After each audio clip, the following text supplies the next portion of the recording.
sit. Welcome to the Dynasty Nerds Fantasy Football Podcast, where we discuss Dynasty strategy, rankings, and all things NFL.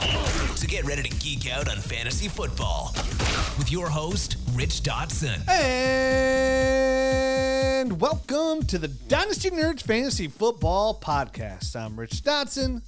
He's Garrett Price. Oh, how's it going? He's Matt O'Hara. You know what, dude? I'm sick for a week, and then I have a little bit of an off week while I'm recovering, and now all of a sudden I'm the last one to get announced. Yep. Mm-hmm. That's how it works. You know, you can't. You guys heard it here first. Matt is getting phased out of the show. The best ability is consistability, is the way Just I look ask at it. Anthony Richardson. Bring him in here. You got a quarterback like Anthony Richardson. You take Anthony Richardson and Kenny Pickett and mix them together, and what do you got? Jalen Milroe. I was just gonna. I have no idea. Yeah, small hands. I was like, Kenny Richardson? Inaccurate. Kenny good. Richardson. Getting married, you know, possibly. You never know. When you get married, you can change your last name. Shout out to our friend Alexa. She's getting married this weekend. That's right. Yeah. Shout out. Yeah. Congratulations. Happy matrimony. Is that right? The matrimonies? Matrimony. Enjoy your I've never heard it phrased that way, but that might be correct though. Yeah. Happy matrimony? Yeah, I've It's just like never an- heard it phrased that way. It's like in England when they say Happy Christmas. right. It just sounds. It's like, wait, it's correct. It's Go see a dentist. That's it. I went and saw a dentist last Thursday. Boy, that was fun. you loved your experience. Yeah, never again. Garrett's like, what time are we doing a nerd show? I was like, I can't even speak. I came home. My wife's like, how'd it go? I was like, bruh, bruh, bruh, bruh. Just drooling. Huh? I think that would have been no a blast drool. of a Nerd Herd show, personally. I literally, it's like I had no jaw or tongue. It was just like that. It was Jaw I or haven't Terrible. had any dental work done since I was like 18 when I had my wisdom teeth pulled out, but that was a mess. I had 3 cavities. First time I ever had a cavity in my life. I'm 45 years old. 3 of them. Yeah. Allegedly. I don't know. They were just trying to milk me for the cash. Allegedly. I don't know. How do I, like, dude, I didn't see him.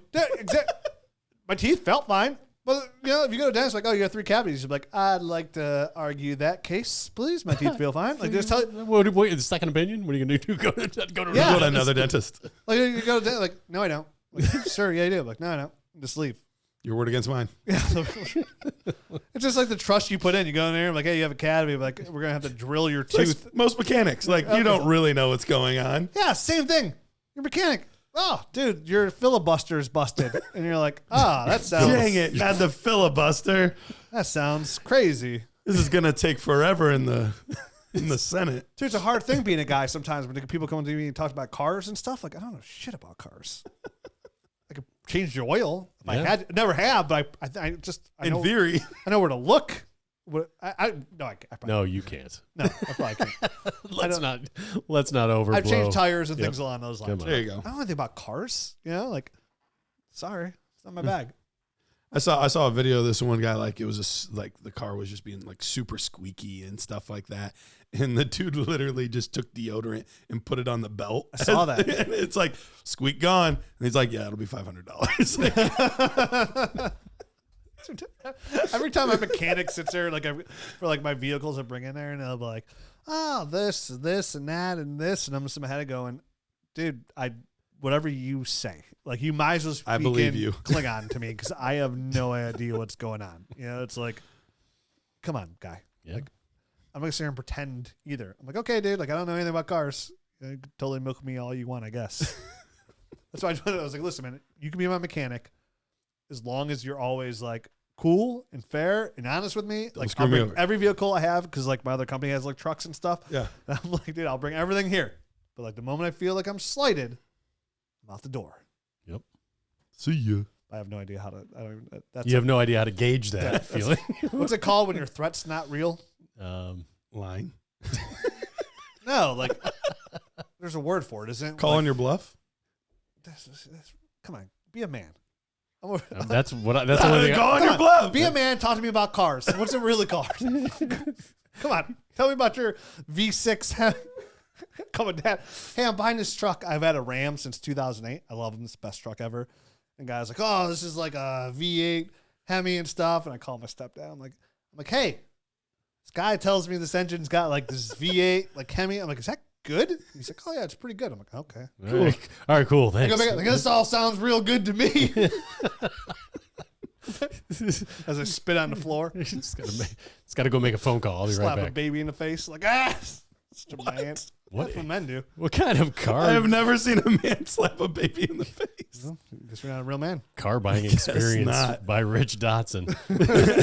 Well, I just got my Tesla and it was very different. It is very different. Very quiet. Yes. Very quiet. Yeah. So, right. anyways, today's show, we were talking Dynasty Fantasy Football. Forgot about that. Kind of threw you off in the beginning there. All the haters out there were like, dude, why don't you ever just dive into Dynasty? And I'm like, well, dude, we do a show once a week. A lot happens in a week. Yeah, got a chitty chat. A You lot know? of hours. People sometimes will drill in your teeth for 2 hours. Tell you to be fine the next day. I thought he said drooling your teeth for a second. I was like, wait, what? Oh, that dude. What if you're Don't drool you're getting on your, my like teeth teeth. work done and like your dentist is kind of like a drug addict. Overactive And saliva. they're like over your teeth and they just like drool a little bit and it gets in your mouth. Sorry about that. Oh, I don't know about your dentist. Mine wears a mask. Yeah. Oh, Mine does too. Rich is thinking about that. Mine did not. Well, but if your They did. doctor's a drug addict or your dentist is a drug addict, maybe he's not. Maybe like he's not. Not important to him. thought I had a high pain tolerance that gives you those shots in your mouth. Oh yeah. Mm. I had little tears in the side of my eyes. I'm like, Who's cutting onions? yeah. I was like, dude, what? I thought you guys had laughing gas. And I heard the person like, those like dividers, like, oh, we're gonna give you laughing gas. I'm just sitting here with like, I'm just jealous. Not because like for the pain, like I just wanted. I've never had laughing gas. Now, not to say when I was in my youth that I ever tried nitrous oxide before, because I may or may not have, but May or may not. I've never had a consistent flow to make me giggle. To make you giggle. Giggling purposes only, experimental purpose only. I do not recommend this for anybody. Drugs are bad. But I was kind of jealous. Anyways, Dynasty. We're talking about tier down players, and we've done this show before. If you're new to the show, it goes a little something like this. Why draft this player at this ADP when you could draft this player at this ADP, and we feel like they're pretty similar? We're kind of argue our cases. It's kind of weird because we've done like a lot of buys and sells episodes. So like, I'm like, oh yeah, tear down to Brock Purdy. I'm like, damn, I just did a show on Brock Purdy. Tear down to Jerry Jeudy. Like, that's really good. I'm like, I just did a show on Jerry Jeudy. So, like, there's all these guys over the last like 2 months we've talked about. But part of being a professional in the business is coming up with New content. titillizing topics Oh. every single week for the audience. And the fact that we do 3 shows a week, that's a lot of titillizing. A lot. Is titillizing a real word? I don't think so. I don't think so. I think don't it's think so either. tantalize. Yeah. I did too. Think it was tantalizing, but titillizing. Is I mean, in a certain market that could mean It's something. a little more perky for me. I think it paints a picture. How about that? It's a word that Does paints paint a picture. Yep. A picture that needs no words. Titillizing. Correct. Do most pictures have words? I mean, Yeah. You ever see memes? I guess, but that's not the picture. You ever walk in and see a picture and all it is words, like those motivational posters in businesses, and you're like, I'm going to remember that. And then you don't remember it. Like me, when I'm like, I'm going to learn all these Nietzsche quotes. And then I get done. what's the one with the cat that's like hanging on? Oh yeah, hang in there. Oh, Hang in there. Hang in there. Yep, that's the one. there's a frog in the swan's throat. And he's got his hand around his throat, like, never give up. Yep. See, I remember that one. Yep. Yeah, See? those when you're young, those will get you. I'm like, I want to be the I'm swan, though. inspired. That frog's going to suffocate. Hang in there. Hang in there, kitty. See, I topped that one. Yep. Let's see you try. Motivate me. There's a kitty hanging from a 5-story building. It's got 8 more lives. You remember in The Office when Michael Scott, it was like, you miss 100% of the shots you don't take, Wayne Gretzky, but like a much bigger font, it says Michael Scott, like right underneath it. Do you remember that? I do remember it. Okay, so apparently, I don't know exactly when it happened, but Wayne Gretzky got a picture of that and did the exact same thing, only said Wayne Gretzky, Michael Scott, and then even bigger words underneath it. It said Wayne Gretzky. Man, Wayne Gretzky was a stud. Oh, Most people legend. those old timers don't youngerns don't remember probably Wayne Gretzky, but I don't watch a lot of hockey. great so- one. But I watched Letterkenny and they I talk was about a Mark him. So. Messier guy personally for the New York Rangers. Look at you. I don't know. I played NHL '94. I loved it. Rangers. Yep. It's great, such a great game. All right, tear down players. So I played NHL '94 from 1994 to about 2002. Yeah. Was NHL it- Hockey 94 for Sega Genesis was one of the best video games All ever. time. Yep. It's no Bond, Goldeneye, Oh, for that was a 64, great game. which we used to go to Matt's house every single day after school and play. You mean Ever- get destroyed by me? That's 100%. Were you using Odd Job though? No, I was not. Josh was always Odd Job. I was 100% casually in the winner's circle many times. Sure. So I have the same high school email. Do you still have it? I have the same email I've had in high school. Now, mind you, I started high school in 1994. So, yeah, I know, a little closer to death than most of you guys may realize. Holding hands with Grim Reaper. But I have my part of the email is the last numbers are 006. Because I was always traveling from 64 because he was always bombed because it was his game. But I was a big traveling fan. Game. So 006. So like 006 was always my like always my thing. Yep. My 007 was always mine. Obviously. Calling card. There you go. All right. Anyway, so tear down. Tear down players. We'll get there eventually. So I really think you should tear down to Brock Purdy and Jerry Jeudy. Go back to past shows for why. But let me start off with my first one. Do it. So I'm looking at here. I'm just looking at ADP.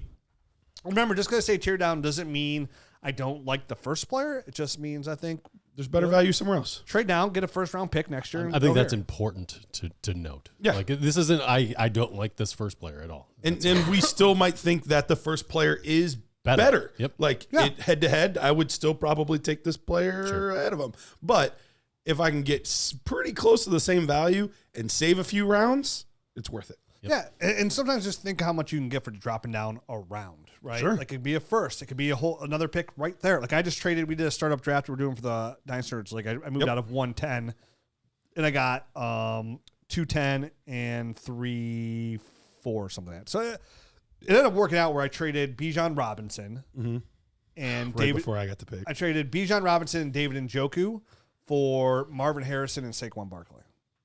There you go. So. It's okay. Yeah, I tear it down. You tear it down. I got Saquon, baby. Hey, I think it ended up being pretty solid. Yeah, I need I really, really, really, really moved back because I'm getting Malik Neighbors for sure, and he went right before me. So story of my life. Dang it, Bobby. So my first player here is I'm tearing down as I cry slowly from Bo Nix to Trevor Lawrence. So Matt, get him. So sick him. Right now, Bo Nix has an ADP of 27 overall, and Trevor Lawrence has an ADP of 45 overall. And obviously, there's a lot of reasons going into this. With Bo Nix coming off a QB 1 year, looking really good the second half of the year, his rush mobility, and Trevor Lawrence missing the second half of the year, and so much turmoil with the Jacksonville organization, and that's really made me really bullish on Trevor Lawrence. I actually made a trade today. I gave up in a Superflex league. I gave up after doing my study on all this. I was like, yeah, I'm for sure. I went through all my leagues to trade for Trevor Lawrence. I realized I have a lot of Trevor Lawrence already. But I gave up 1-3 and Tucker Kraft for Trevor Lawrence 2-5 and 3-5. So yeah, feel pretty good. I really needed a quarterback, and because my team is pretty good. So I think with the turmoil in Jacksonville, and I mean, just look what Trevor Lawrence had to deal with, coming in with the Urban Meyer era, Doug Peterson doing many favors, to bring in Liam Cohen now to really kind of, again, an offensive coach to really change this offense and propel Trevor Lawrence into bigger and better things. And to have an ADP differential of more than a whole round, I feel like there's really good trade value there. And I would go out and aggressively try and go get Trevor Lawrence because when you say, okay, Bo Nix was a quarterback 1, out the gates, like, oh, good for him. But when you look at Trevor Lawrence, he's gotten better every single year he's in the league. And when you're talking about an age gap, there's only 1 year difference in between the two as well. Yep. One's 25, one's 24. And you usually don't. I'm not even sure which one's which. How dare you? It's the pretty. No, I'm team Bo Nix now. I'm all So, on board. For me to go back a whole round, get a quarterback, and usually Unless he stumbles in year 2. Right, and then I'm all back out. then I'm out. Just whatever's convenient and works best for me. You usually don't see a quarterback that's the number 1 overall pick, that hasn't been a bust, that has got a contract extension, that was considered at the time, which I know we throw this saying around very loosely, generational. It's hard to see the value you can get out of a guy like Trevor Lawrence right now and what he offers. Coming to the league, in his first year, his quarterback 23. In 2022, his quarterback 8 overall. In 2023, his quarterback 14, so a high-end quarterback 2. And then last year, he got hurt, so he finishes like quarterback like 27. But if you go back to when he played, weeks 1 through 9, Trevor Lawrence was again a quarterback 1. He's QB 11 overall. He was the 18th highest scoring player overall in PPR leagues. So we kind of emphasize that in Superflex a lot, right? We're like, hey, even if you're quarterback 16, you're a top 50, top 60, top kind of guy. He was quarterback 11, 18th highest PPR player overall.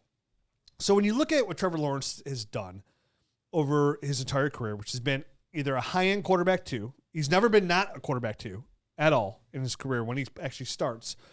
And the last couple of years, really, quarterback 11, quarterback 8, quarterback 14. So giving you really high-end production. Going off on the board that you can get into the late third round of your rookie draft is really good value. And you look what the Jacksonville Jaguars have done, aggressively trying to improve around Trevor Lawrence. They got out and signed Gabe Davis to a silly contract. We all knew it was silly. They draft Brian Thomas in the first round. They improved the offensive line. And you imagine they're still going to try and better the team again this year around Trevor Lawrence.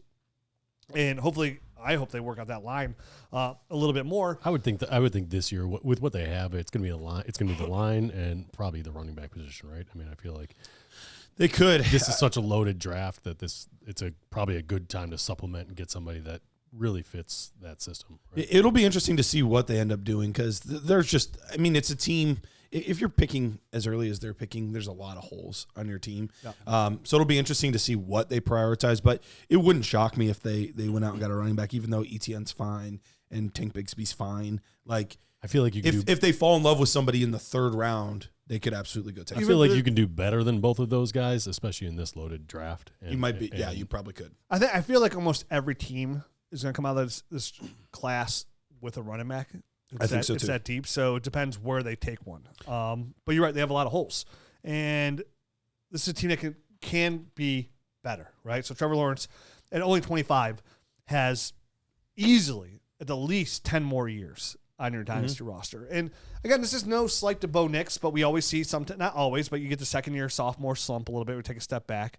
I do think those two players are going to live very close to each other when it comes to, because Bo Nix offers some rushing upside. Trevor Lawrence offers some rushing upside. Trevor Lawrence, even though he missed the second half of last year, he's been extremely durable. I mean, that was the first time he missed a game. And he's played through some injuries at times as well. Some stuff that other guys probably wouldn't even be playing through. So, and at 25 years old, we still have like his career trajectory is still on the up. Like we still don't know what we have truly in Trevor Lawrence. Like he still can grow into a very good player. And when you look at guys that historically, when we see progression, definitely in the quarterback position, that offers length and longevity to your dynasty ownership, right? So the fact that Trevor Lawrence has gotten better every single year, mostly statistically here, shows you like, okay, there's a lot of meat still left on this bone here for me to get him in my lineup. And if I can move down a whole nother round, a whole nother 18 ADP draft slots and just get any kind of extra draft capital to help fill out that roster, this is the way I like to do it. I love to find players that for some reason, like they're borderline first round picks, 2 years, first round picks, startup picks. All of a sudden they end up in like fourth round. Like, why are they there, right? Like, what happened? Did they have an injury? And we see it all the time where guys, like, they had these big dips. Saquon had one the last couple of years. Yep. Christian McCaffrey goes through these dips. An injury is usually the number one indicator, right? Mm-hmm. Like, Rashee Rice has dropped a lot. Yeah, he's good value. And it is ADP because of this. Because so people, they're so used to just reactionary, and they don't think long term. It's just like whatever happened now is forever. What I most saw most recently. And you look at Trevor Lawrence, like, oh, he just hasn't gotten done, with all the hype. But it's like he's been a QB1 essentially three of the last 4 years. Has he? I thought he only had 1 year. No. Again, last year he got hurt, but when he got hurt going into last year, he was quarterback 11. Okay. The 2023 finishes quarterback 14, and 2022 is quarterback 8 overall. So again, quarterback 14, but if you play in a 14-man league, QB1. Just bend those rules. So it was one season, and then he was during the season that he got injured this year. Yeah. So until he got hurt, prior to injury. Yeah. Yep. So it's not fair to call him like, oh, he was quarterback 27 when up until he got hurt, he was quarterback 11 overall. Like that's the trajectory he was on. Over 4,000 yards over the last 3 years. He was on pace this year to go over 4,000 yards. Had 3,600 his rookie year. So for me, when you look at that, you look at his rushing ability as well. So he does offer rushing ability, which I want my quarterback to have that option. You bring in a better offensive line. You bring Liam Cohen, who runs a very quarterback-friendly offense as well there, really fits that bill. Brian Thomas going into year 2. I love to find players like this that I value pretty closely. Right? If I'm looking at Bo Nix and Trevor Lawrence, like I'm really like, okay, which way am I going here? Yeah. It's so easy to say the rookie, and you say Bo Nix, everybody's like, oh, Bo Nix is going to higher ADP because he's a rookie. And it goes in people's head like, oh, he's a rookie so much younger. I think that also throws it off, where Trevor Lawrence has been in the league for going on 5 years. Yeah. They're the same age, the same age practically. Yep. So for me, when I look at comparative values here, I'm buying the dip on Trevor Lawrence. I'm still in. I still believe the best is yet to come. I think he has the talent and capabilities to finish with a top 6 overall finish. I know it's not crazy off of number 8, but I think he offers you that quarterback 1 value. And then go out there and get another weapon for him outside of like Brian Thomas.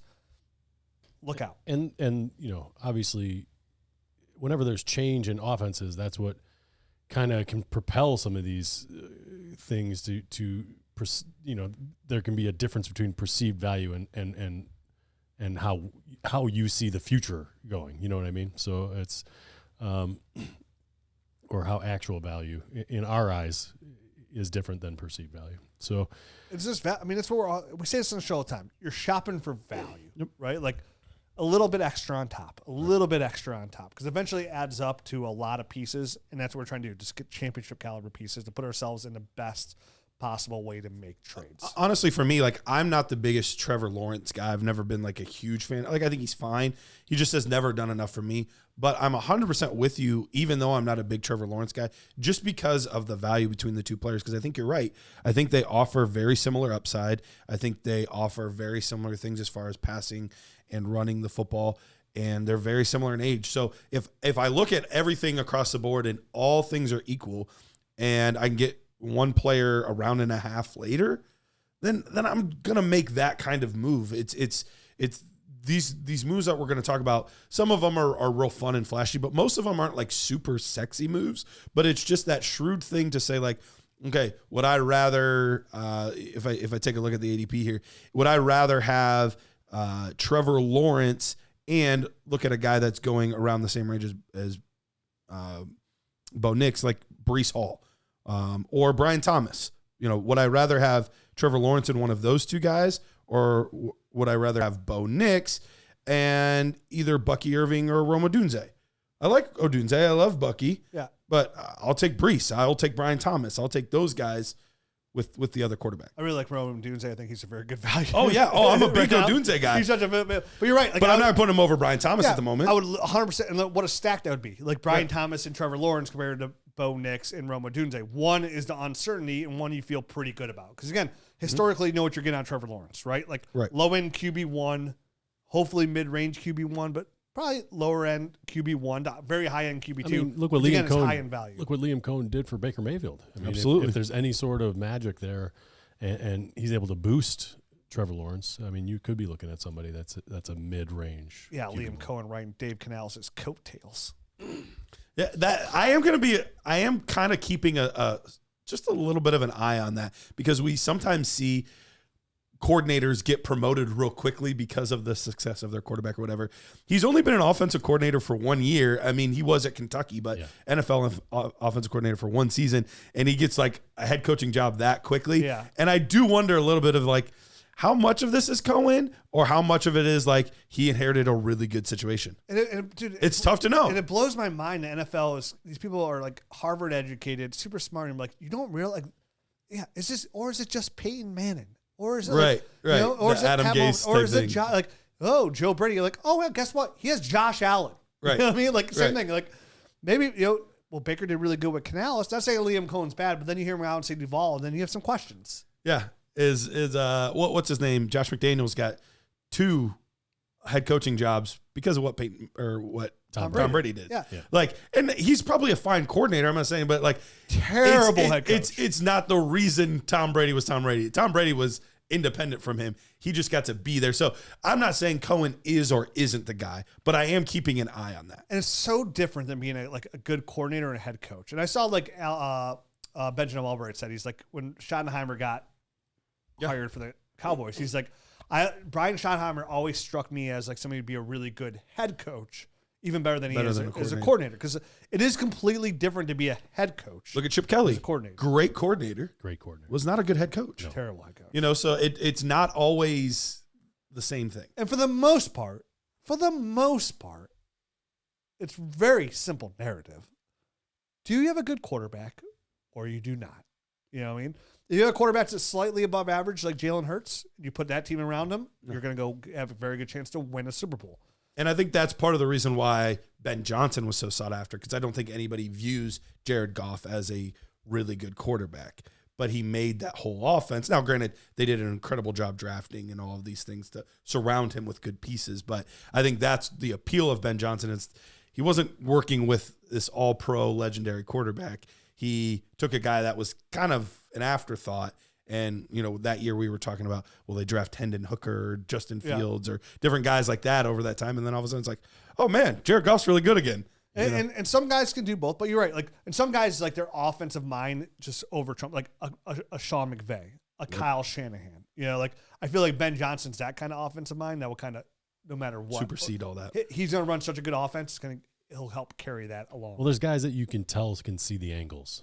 You know what I mean? They know what their guys are able to do. Here's the edges. Yep. I can get to the edge with this kind of play, with this. And Ben Johnson's one of those guys, Kyle Shanahan for sure. Adaptive. One of those. Yeah, exactly.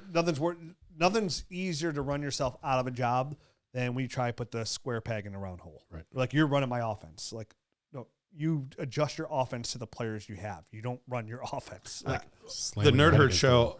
So I did a show actually on like the coaching changes and all that kind of stuff. And I was looking at Kellen Moore. It was really interesting. One thing, like, that New Orleans Saints situation is just terrible. But one of the things I had to give him credit for, despite I think he should have like just waited for a better head coaching job. But when you look at his time with the Cowboys, he was one of the highest as far as like pass first offenses. Yep. And then this year in Philly, totally what did he do? Yep. Completely flipped the script, said, oh, here's my best players. Here's my best chance to win. Let me adapt my scheme to fit my players. I'm interested to see if that was him or the head coach. Nick Sirianni. Yeah, I don't know.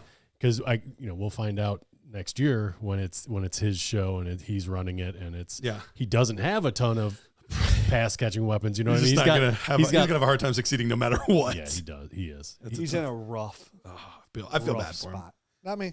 He's getting paid. He's getting paid. Money. Yeah. He had to have gotten some sort of assurances, right? Like, you better give me 3 years no matter what. Right. Like, No. It doesn't matter. It doesn't matter Your what they say. contract's guaranteed. They're always going to give you the. Oh yeah, we're going to build. And then it looks ugly enough. Then all of a sudden, Bill Belichick wants back in the NFL, and bam, you're gone. Yeah. If it looks ugly enough, 1 year you're done. Sometimes it doesn't even look ugly enough. You just lose. And you're just like, they need to clean up that mess of a salary cap hell that they're in, and give him like 2 years to do that. And I mean, if he can succeed coming out of that in year 3, then he's a good head coach. Yeah. If he can't, then by year 3, you're moving on. Or leave it at you. Yeah, exactly. All right. Who you got, Matt? So my tier down player is from Jonathan Taylor down to Kenneth Walker. So right now, if you look at the ADP, Taylor is 41, roughly 41, so right in the middle, kind of the third round, and Kenneth Walker is 67, so he's back half of the 5th round. So you're getting almost 2 rounds of value if you tier down from one to the next. And Taylor last year he finished as running back 12, despite missing 3 games. Averaged 17.5 points per game. And Kenneth Walker on the other side, he finished as running back 27. He did miss 6 games. So really on average, 16.5. You're only missing 1 point per game, dropping from one to the next. And I think the important thing to look at here, and the thing that I really kind of that drew me to Kenneth Walker is obviously the offensive coordinator change here, right? So Clint Kubiak, Gary Kubiak's son, comes over from New Orleans and gets hired as the OC there in Seattle. And it basically right there in his introductory press conference talks about how, the identity of the Seattle Seahawks going forward is going to be the run game.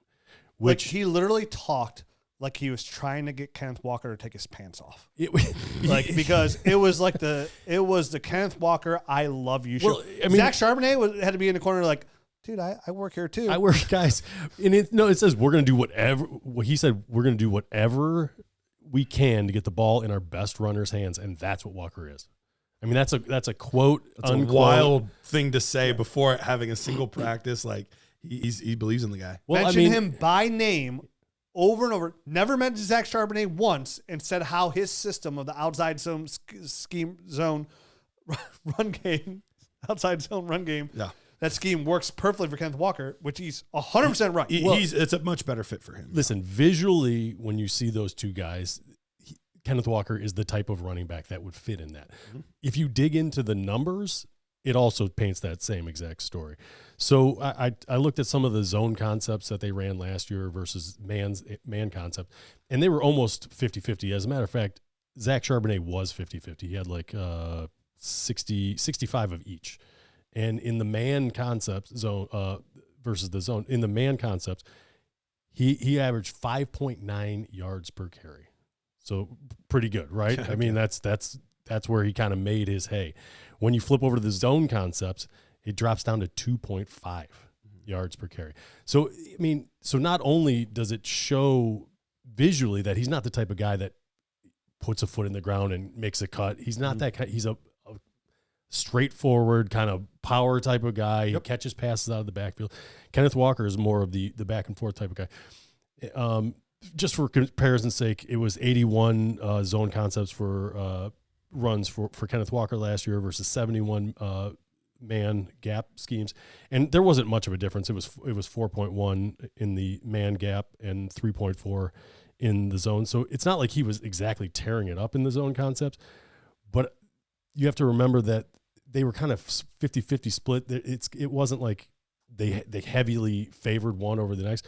If you look at what they did in New Orleans, Alvin Kamara last year, 164 attempts in the zone concept to 62 attempts in the man gap suite. So it's going to be very heavy on that, which obviously, I mean, if you're getting another yard out of a guy per play, everything's going to lean that way. You know, it's going to shift that way. And all the comments that Kubiak said in his press conference already kind of indicate that he visually knows that this guy is the guy that's going to run my system and fit it better. So with that said, I think both of these guys, Jonathan Taylor and Kenneth Walker, they come with the exact same concern in my book, and it's availability. You know, if you look at Jonathan Taylor, last year it was 14 games. The year before it was 10, 11.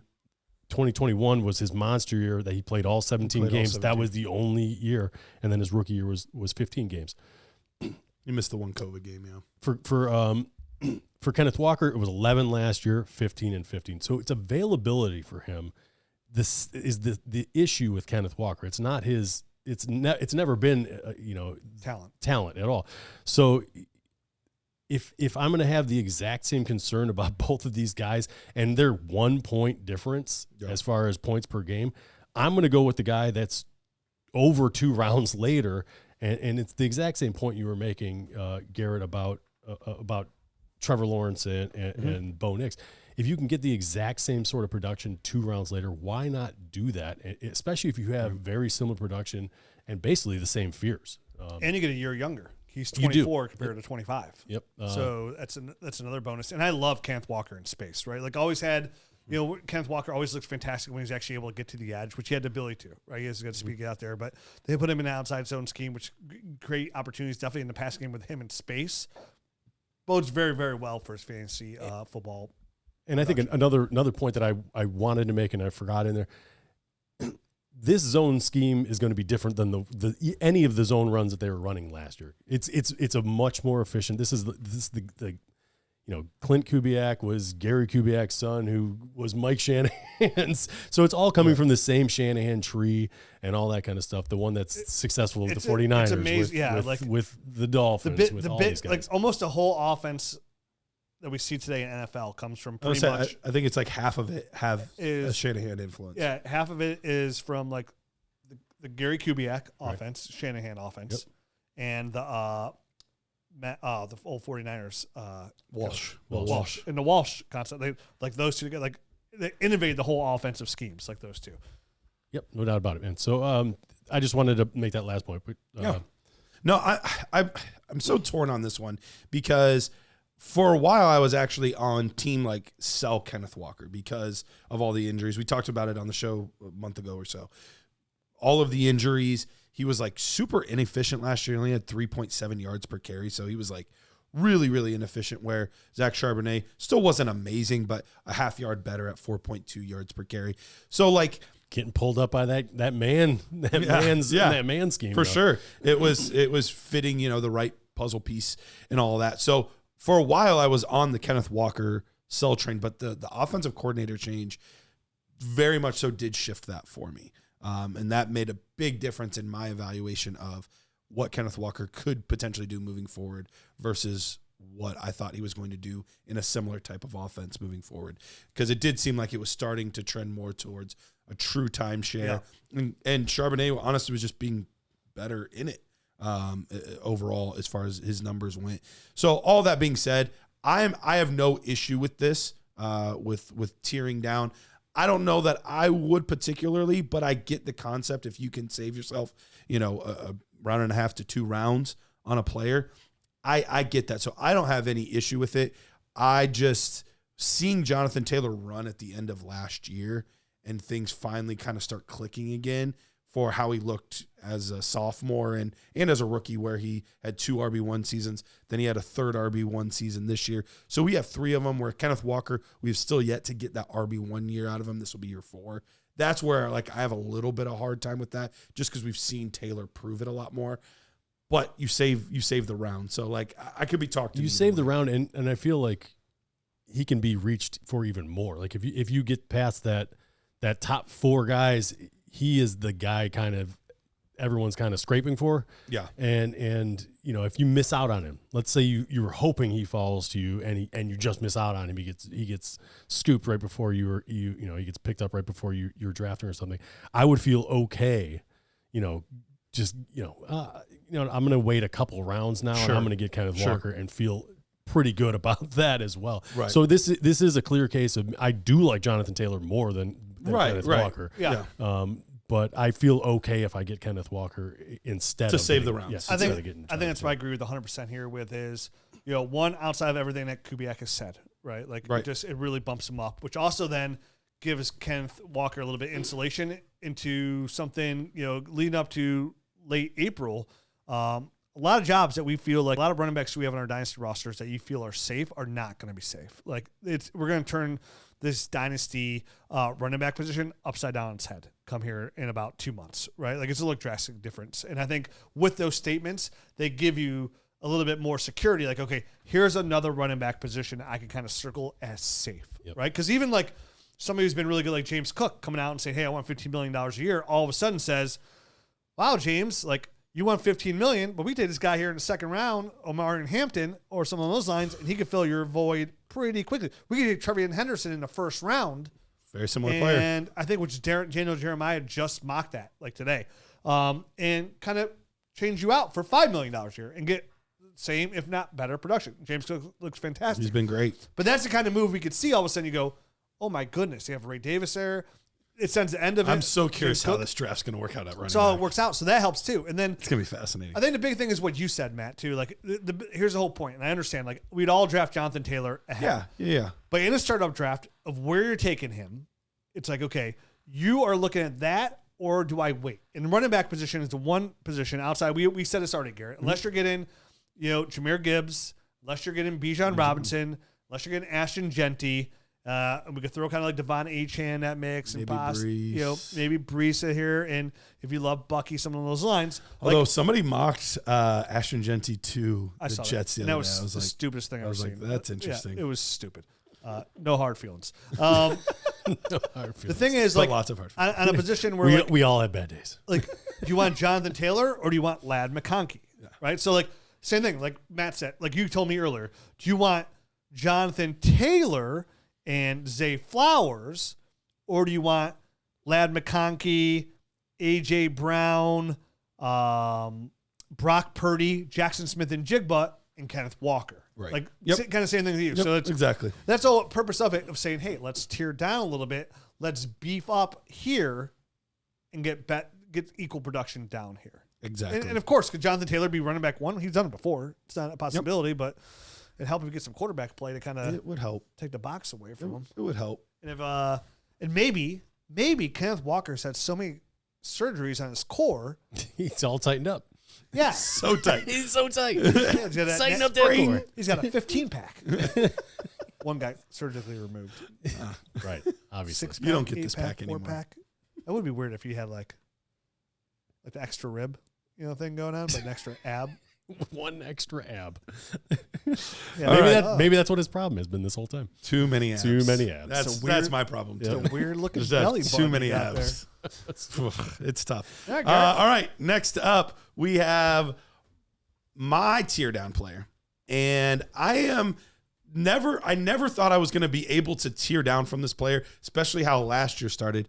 But all of a sudden, Bryce Young is the hotness. Everybody loves them some Bryce Young. And I started that bandwagon. hey, thank you. Well, I don't have any Bryce Young, so I can't really capitalize it. But hypothetically, capitalizing on it here, because right now he's going off the board in Superflex tight end premium is roughly the 63rd player off the board. In our current startup that we were doing with a lot of the writers and other people at Dynasty Nerds, he went in the late 5th round. And the guy that I want to tear down to is Sam Darnold, who I was able to get in the 9th round. And so that was even a bigger value than what we're seeing in the ADP, but still 63rd player off the board for Bryce Young. Sam Darnold, about the 90th player off the board. So you get to save 2.5 to 3 rounds from Bryce Young to Sam Darnold. Now, here's the thing. Bryce Young, the hard part with him is there is very, very minimal upside with Bryce Young.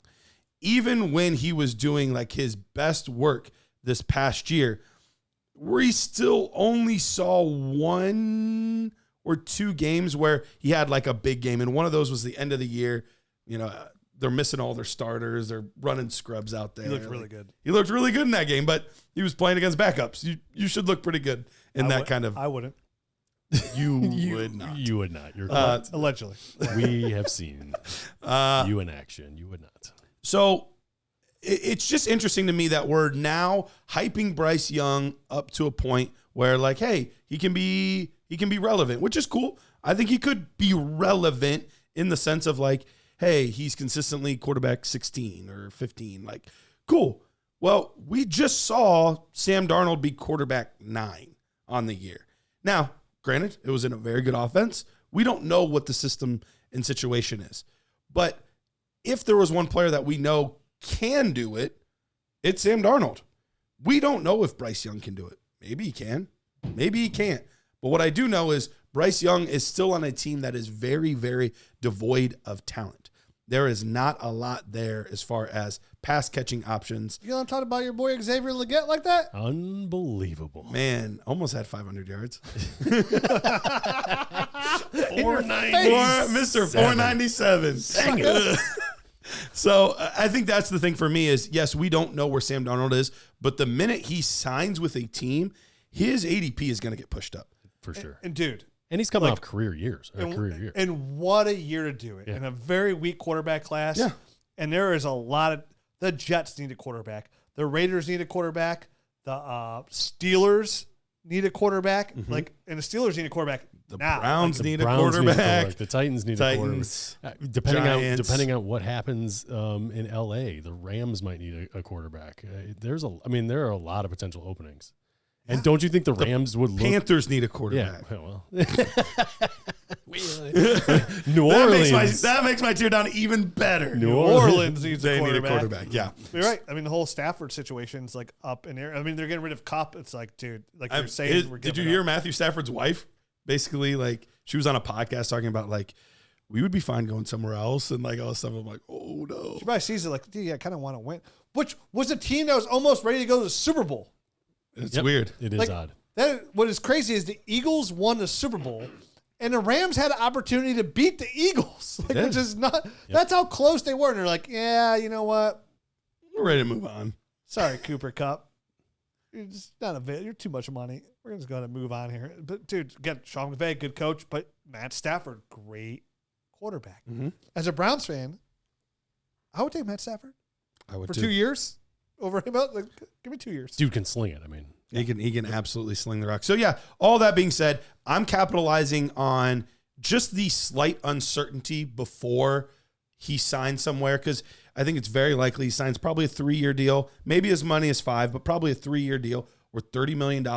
He's going to get the Baker Mayfield opportunity. And I think the right system, he can take advantage of it and do what he did here.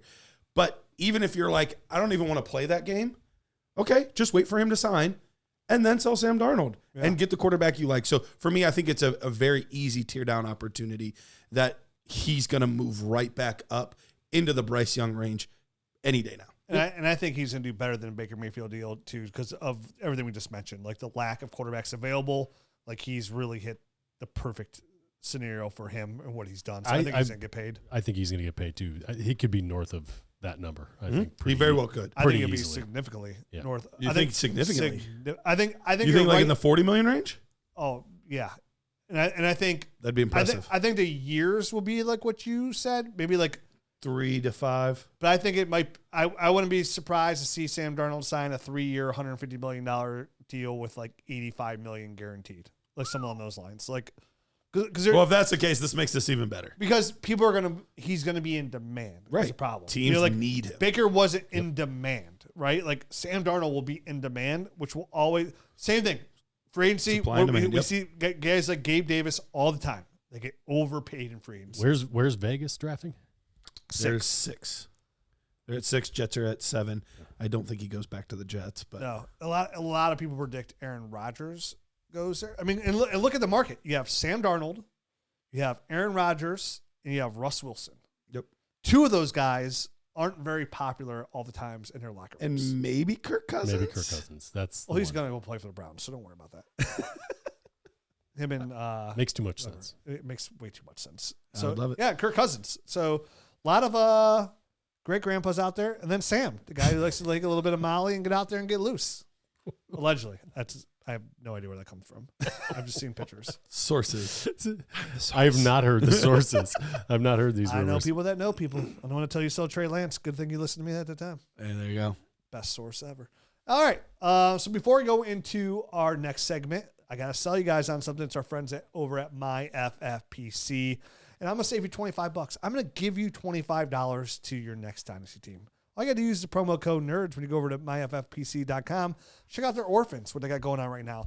You know, you can go in there and look at all these teams as first come, first serve and bid on some teams that, you know, anywhere from a $100 league to a $2,000 league. And they're going to show you all of that roster, right? Like what draft picks they have, who's available. If you're good at dynasty structure, building teams, making trades, and startups not your maybe expertise, but you're really good at moving players and building teams when you're actually into a league, orphans are a really good spot for you. And maybe you just want to play in a higher stakes league, right? Like you don't have all your friends around. They don't want to play $100 leagues, but you're like, dude, I want to get into a $500 league. I want to get into an $800 league. I want to play in a try Superflex league. And none of my friends only want to play in standard leagues or, you know, up to a $2,000 league because you invested in Bitcoin.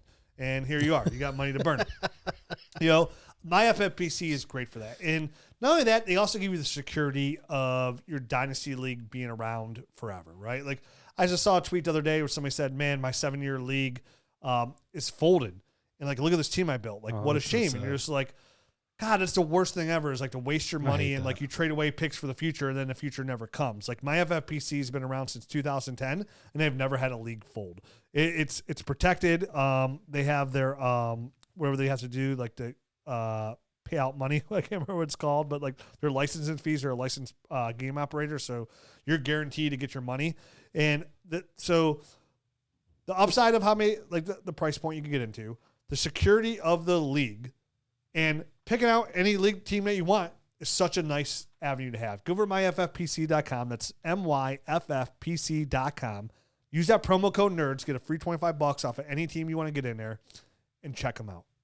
One of the best platforms you could possibly play for, and compatible with the Dynasty GM to get your teams uploaded. So I know we're running a little bit late here, so I'm going to go a little bit faster on my next ones here. Fast online. Ditto. And this one's real quick. So I was real torn between Jordan Addison and Jameson Williams, the tier down from. Okay.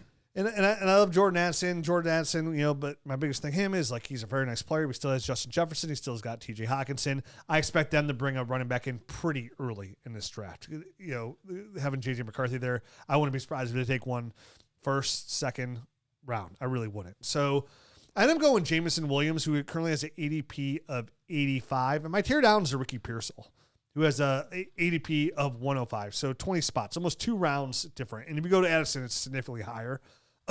So for me, when I look at Ricky Pearsall, the write-in is now it's official. I said before, it's like there's no way Debo's going to be on this team next year. Mm-hmm. One of you guys tried to say, well, there's a good chance he might be on there. It's probably Matt. Yeah, he always likes to go against the good ideas.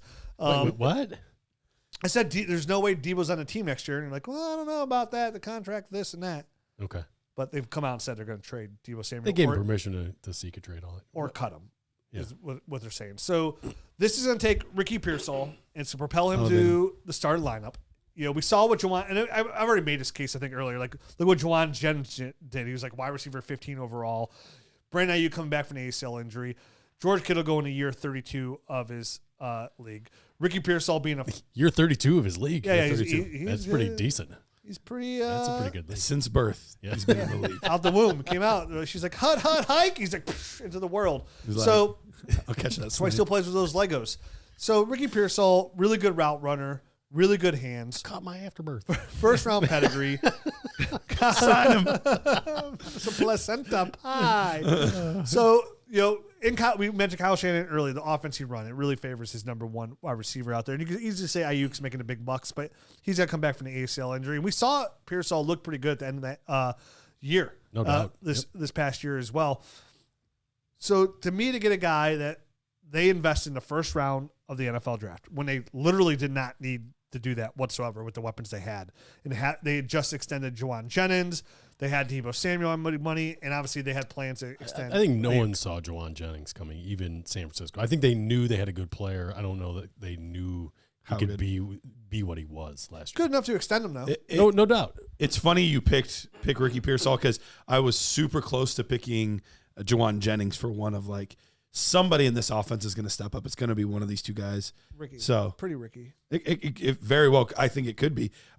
I'm not sleeping on Juwan Jennings though. For his ADP, he's good value too at all the way down to pick 160. How many shots have you taken in the chest and by a bullet?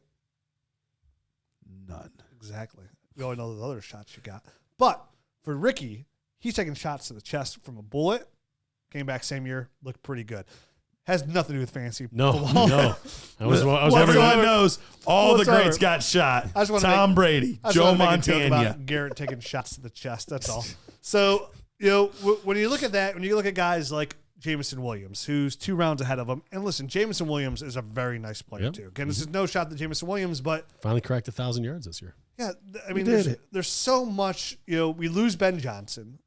He's got Amon-Ra St. there. He's got the 2 talented running backs, and he's got Sam LaPorta there. So, I'd be worried some more about the consistency there with Jameson Williams, where I'd rather take the upside of a Ricky Pearsall, who they both got the first round draft pedigree, but the path is more cleared open for upside for a guy like Ricky Pearsall than it is to me for Jameson Williams. I think this year's Jameson Williams is pretty close. I think he'd be a 1,200-yard receiver. I think get a little bit more, but I think this is what we're going to get in this offense out of Jameson Williams. The one thing you won't get out of Ricky Pearsall is age. You don't get any years on that one because Ricky Pearsall, even though he was just a rookie, is actually older than Jameson. 2 years, almost 2 years older, or is it just a year? No, it's a year. It's a year now? like a 6 months type of difference. But Ricky Pearsall is older than Jameson, which is hilarious. He's a 24-year-old rookie. So, to me, it's investing into something I see very similar. I'm not saying these guys are your number one receiver, but if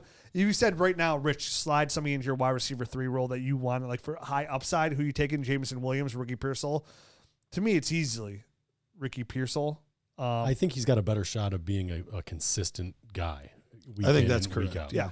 So I think you're going to be happier with a Ricky Pearsall in 2 years down the road than you're going to be happier with him than you are with Jameson Williams, who's always going to be a bit of a roller coaster. And same thing. It's a 2-round difference. So good. I'm just going to tear down there. Matt, who do you got? I'm going to keep it there in Detroit, and I'm going to, for the second year in a row, I'm going to tear down from Sam LaPorta and go to a different tight end. Last year it was Trey McBride, which turned out Worked out great. pretty nice. Yeah. This year I'm going Nice. Tucker Kraft. Wait, I just traded away Tucker Kraft in that league. Yeah, that was bad. You shouldn't have done that, man. Done messed up, Well, I also have Brock Bowers and Dalton Kincaid in that league. Then I think you're okay. Oh yeah, Brock Bowers, you're good. Yeah. All I heard was Brock No, Bowers. yeah, Brock Bowers, you're good. BK. You're all good. Hey, you had an opportunity to take Dalton Kincaid, and you did not. I took Kyle Pitts over him. You took Kyle Pitts over him. You got to diversify that portfolio. And David Njoku, right?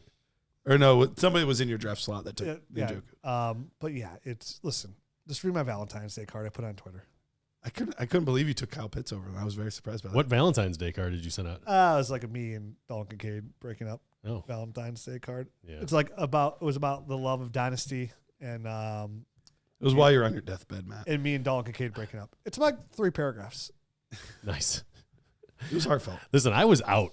I was sick, and I was out, man. I was out for an entire week. I basically slept through the Super Bowl, and then the entire next week I was off. It's kind of a boring Super Bowl, so it was a good year to sleep through it. Yeah, I was off my game for like an entire week after that. Glad you're alive. I know, me too, man. Welcome back to the land of the living. I'm not 100% yet. I don't know if you guys heard me clearing my throat about 150 times during this podcast. All right, DJ, cool. Anyway, Sam LaPorta, he's going off the board at roughly 41. So another guy that's middle of the third round. He is actually the tight end 3 for our ADP. And Tucker Kraft right now, he was tight end 12 coming off the board at 115. So it's like middle of the 9th round. So this is some big time savings. This is a big savings. Yeah. Nearly 6 rounds of difference. And if you're looking at how they finished last year, Sam LaPorta was tight end 8 on the year, and Tucker Kraft tight end 10. So there wasn't a huge difference there. The points per game was relatively close as well. I have it right here in front of me for some reason. But it wasn't markedly different. It was maybe a point and a half or something like that of points per game difference. But what I like about Tucker Kraft and kind of 10.9 to 9.6. Yeah. Thank you. You're welcome.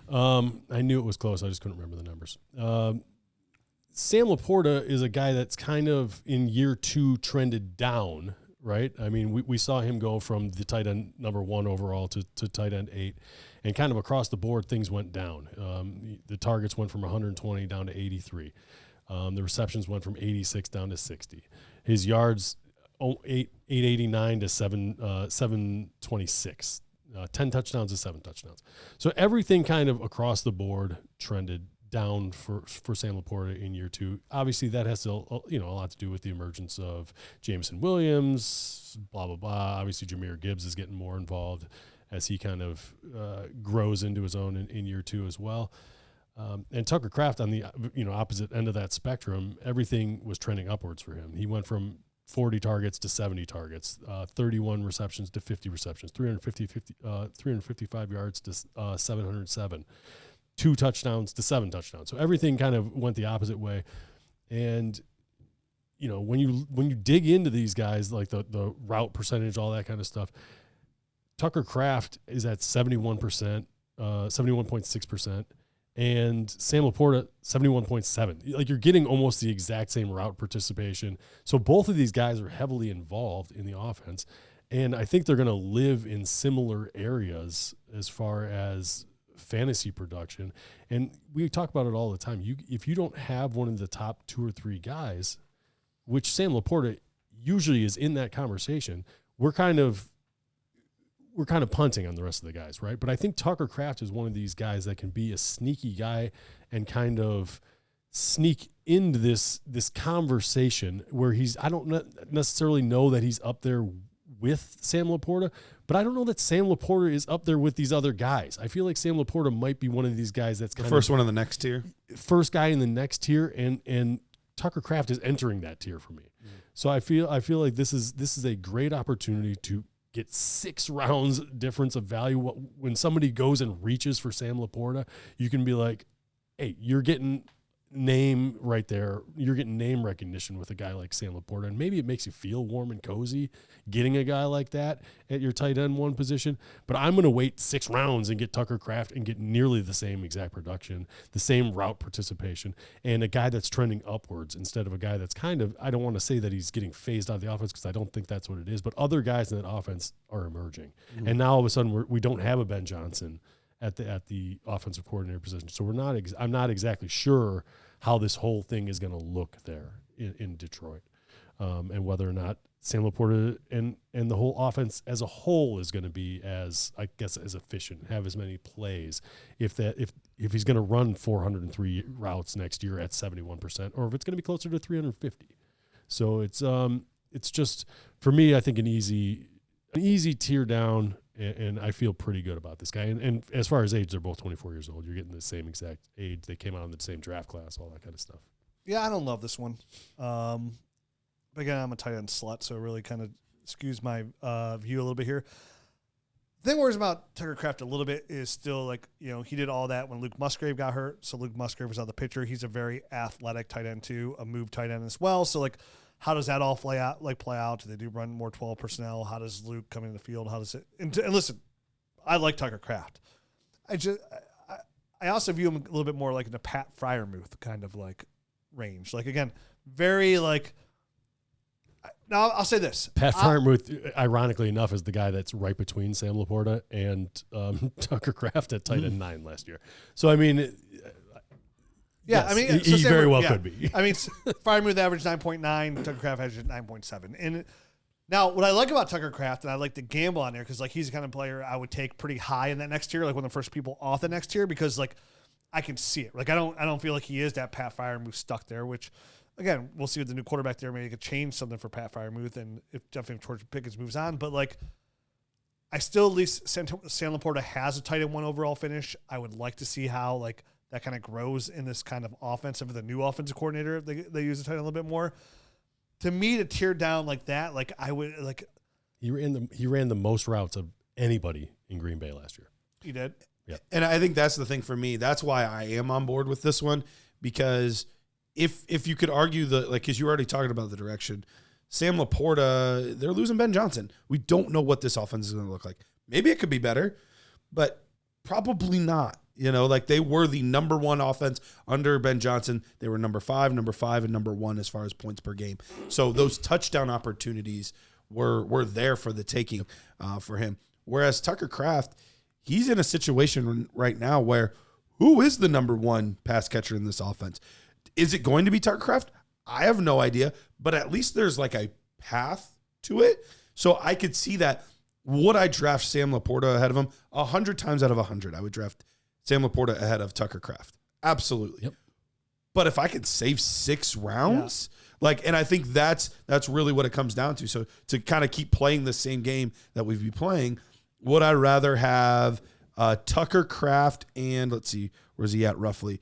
Same guys that you kind of talked about before: Ladd McConkey, Jonathan Taylor, AJ Brown, Garrett Wilson, those types of players. Would I rather have them and Tucker Kraft, or have Sam LaPorta, and then let's come down here to where Tucker Kraft is, and have Josh Downs, DeAndre Swift, Chris Godwin? I think that's a value, but he's old, 29. So for me, I think it's just the amount of savings makes it worth it. If it was only 3 rounds, maybe not, but 6 rounds, 6 rounds. I think that's worth it. I'll meet you guys in the middle and just take TJ Hockenson. I'm just going to bring up a completely different name than what we've talked about. Listen, TJ Hockenson was a guy that I was thinking about. I do like it. So I like Hockenson as well. And I think, again, for me being the TS that I am, TES that I am. Yeah, the TES I am. Call me Tez.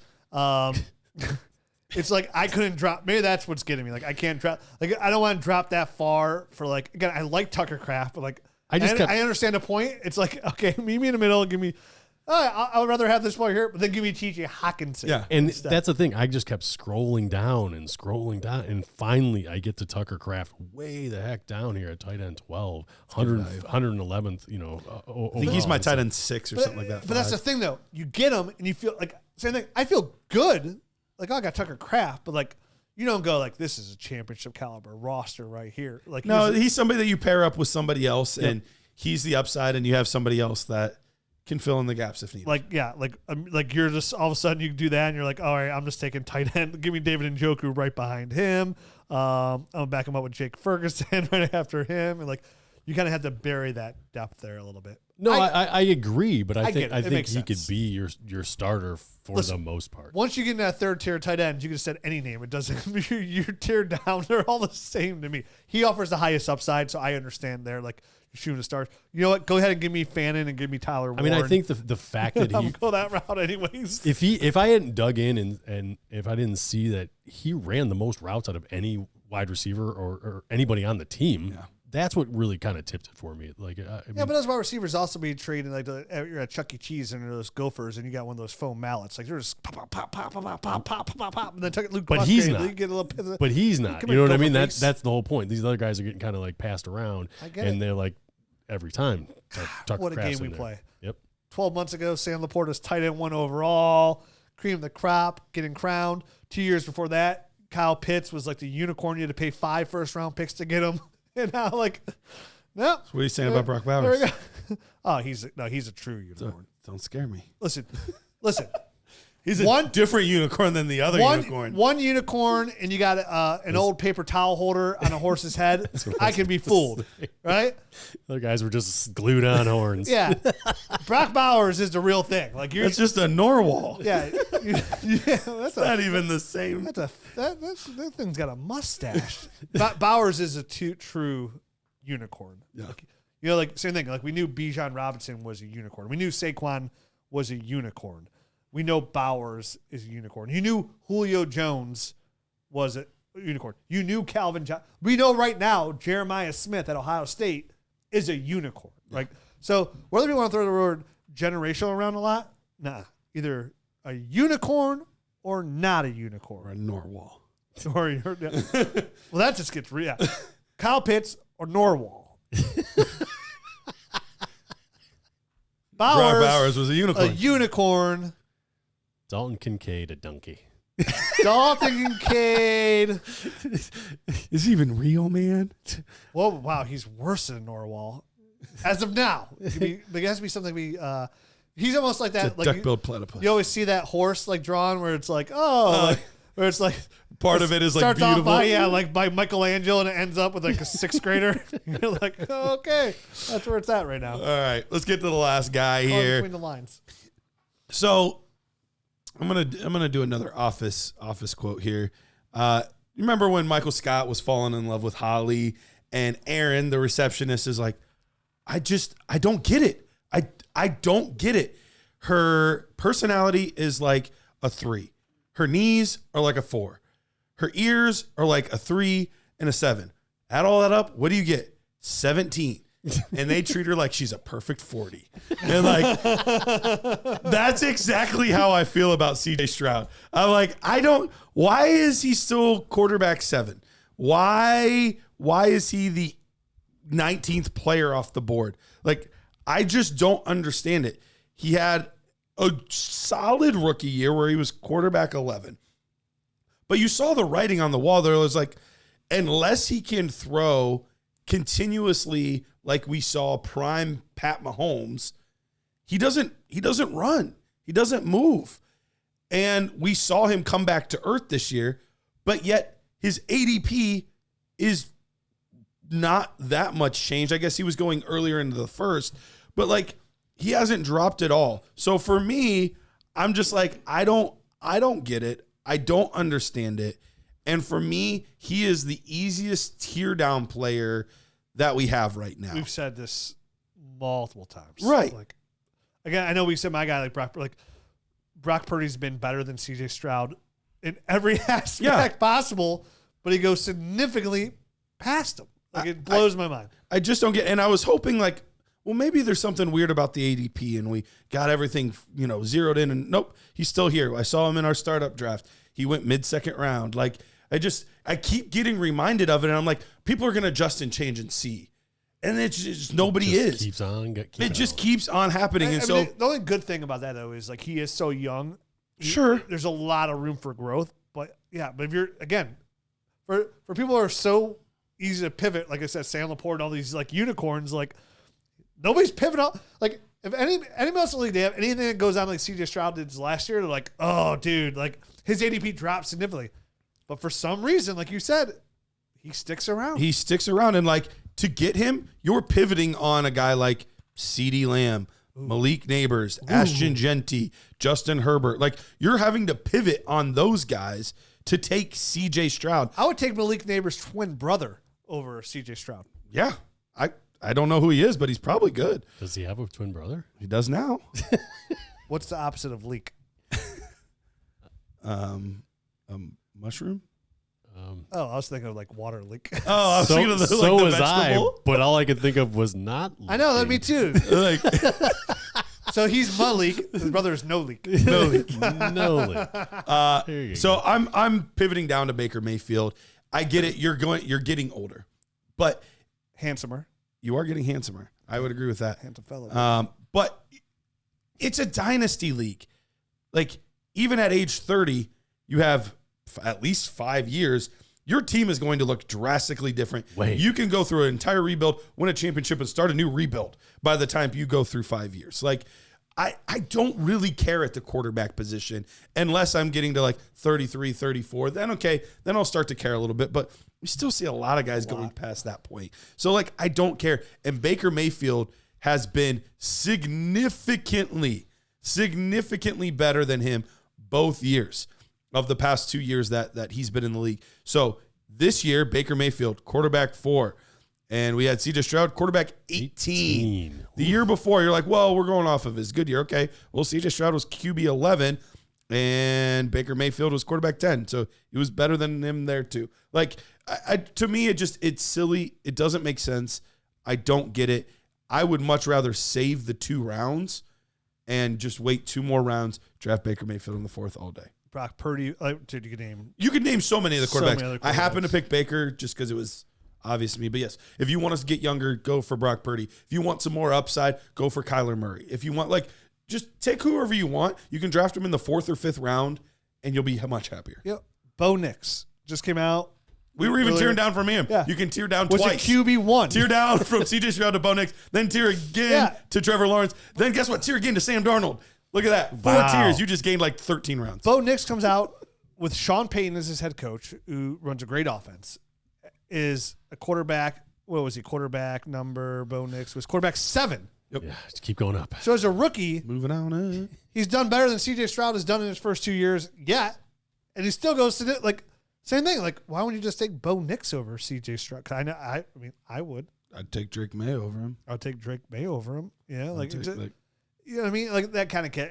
I'm rooting for CJ Stroud. He's a I like Buckeye. CJ Stroud. Me Yes. too. I think he's a fine quarterback, but we can't stress enough. We feel like his ADP is There's just not like, upside. why are you taking a gamble like that high? Like, again, when you pick in it like those first couple rounds, you don't want to gamble. Give me the for sure good young player.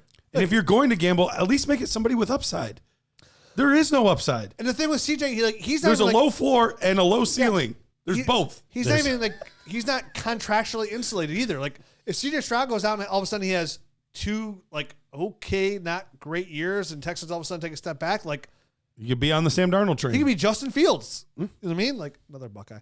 So Dang it. it just now. Do I think that's going to happen? No. Do I think he's a good quarterback. He's a good quarterback. He is.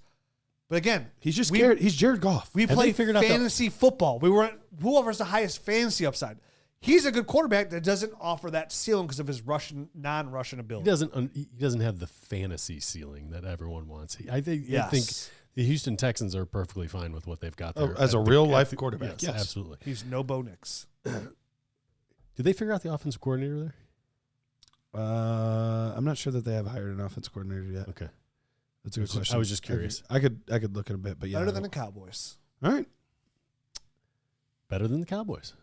Well, they're going to have their old offensive coordinator. No, Ken Dorsey. Ken Dorsey's not the He's OC. not the OC. What did I hire him as? He's an offensive assistant, but Yeah. he's not the OC. Yeah. Oh, he's not. I have it written down. Who I it don't is, care then. but- Never okay. mind. We're all safe. We're all safe. All the Cowboys are safe. It's fine. Ken, go assistant. Go assist me. Assistant to the offensive coordinator. That's what I was about to We'll say. be back tomorrow. Garrett's put together another number show for us. Little numbers, a little preview for our rookies, because next week we break down quarterbacks. Wait, next week's quarterbacks? Next week's quarterbacks, dude. Next week's quarterbacks, broski. Yeah, man. Yeah. Oh, I got a lot of work to do. This is Yes. a rookie primer. This is a rookie primer, just reminding you of numbers, updated of numbers. I got all my spreadsheets Wait, when's all the hooked combine? up. Huh? When's the combine? Next weekend. No, 2 We're weekends. starting rookies before the combine, huh?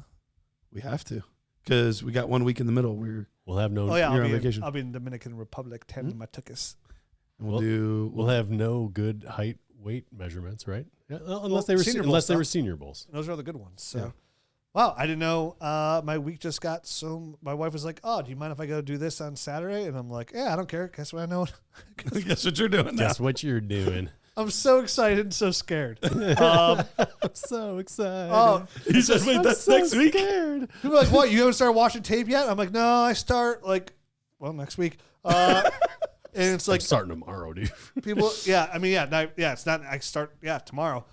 Literally tomorrow, yeah. And people are like, "Oh, it's so fun," but at the same time, it's like it's overwhelming. It's a Gosh. grueling.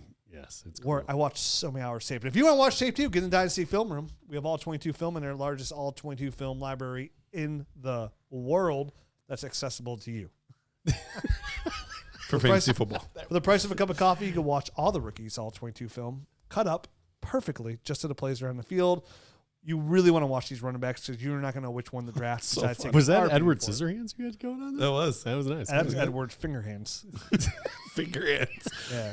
That's like any person named Edward. Not finding my R spots. Anybody named Edward is Well- Edward Fingerhands. Ed McCaffrey. Edward. Can't wait Fingerhands. to dive into this episode for tomorrow. And You sound kind of depressed now, honestly. I mean, just quarterbacks. Well, to be fair, too, quarterbacks are like the worst thing to watch. Dude, just think about it this. We get to find next year's Bo Nix. Yeah, true. Actually, you know what? I am excited to watch like some Jackson Dart. I've heard some good things. Seems like a quarterback I would like. Browns had the number 2 pick. I got to know what I'm getting myself into. You know what? I'm excited. Now he's pumped. Now he's It's only one day. Back in. It's only one day on quarterbacks, too. We just cover it for one day, 2 shows, Yep. one day. Then you get to the running backs. That's next. Yeah, I just got done And watching that'll Camp take us Scadaboo. all the way till preseason. Is that when we're done with running backs? We did add an extra running back show this year. We swapped a running back, one less receiver show, one more running back show, just because of how the class is. I just can't believe I got all this time. And then it's here. It just snuck up on you. It'll be gone before I know it. And I get a break in the middle in the Dominican. That's right. So I'll finish off the receivers very, very tan. Can't wait. Adios. Hey, Nerd Herd, Dynasty Nerds has an incredible new offer from Underdog Fantasy for new customers. When you sign up as a new customer, you'll get a chance at their new customer free pick. But that's not all. Underdog is also offering incredible deposit bonuses. Use the promo code NERDS when you first sign up, and Underdog will give you up to $1,000 in bonus cash with your first deposit. That's right, $1,000 to kickstart your fantasy football journey. Don't miss out on this fantastic opportunity. Head over to UnderdogFantasy.com or download the Underdog app. Sign up today with promo code NERDS and start your journey to fantasy football glory today. Must be 18, 19 plus in Alabama and Nebraska, 21 plus in Massachusetts and Arizona, and present in a state where Underdog Fantasy operates. Terms apply. Concerned with your play? Call 1-800-GAMBLER or visit www.ncpgambling.org. In Arizona, call 1-800-NEXT-STEP. In New York, call 1-877-8-HOPE-NY. And in Tennessee, call 1-800-889-9789.